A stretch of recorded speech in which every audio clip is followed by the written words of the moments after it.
on n'a pas évolué. J'ai demandé à être reçu par l'ambassadeur algérien ici.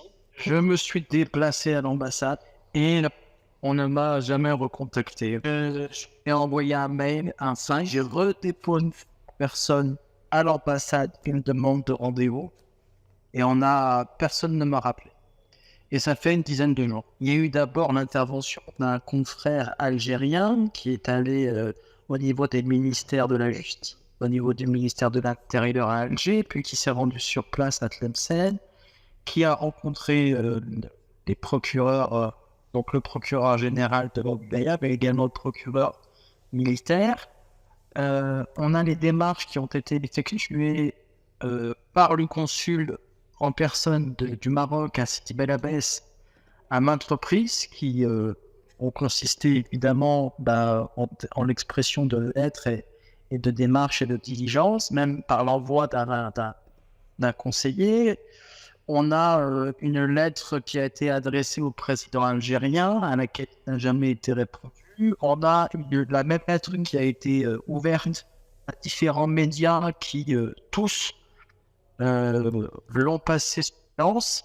On a les démarches tuées par la famille au niveau parisien pour rencontrer l'ambassadeur et qui là encore n'ont donné aucune suite. Enfin, il y a eu un certain nombre de démarches qui ont été faites. Aujourd'hui, ce qu'on voudrait, nous, c'est justement briser cette glace et savoir qu'est-ce que les autorités algériennes compétentes ont besoin ou attendent de nous pour restituer le cadavre. Et on en est un peu réduit aux conjectures. Mais une lecture pour le moins raisonnable, en fait, de cette affaire pourrait consister à considérer que le dossier est géré sous la tutelle de l'armée et que l'armée, comme toutes les armées du monde, soit dit en passant, aime travailler ce qu'on appelle l'omerta, la loi du silence. Ils n'ont pas pour habitude, ce n'est pas dans l'ADN des militaires de communiquer ou de faire du droit, par définition. Et je crois que la superpuissance de l'armée en Algérie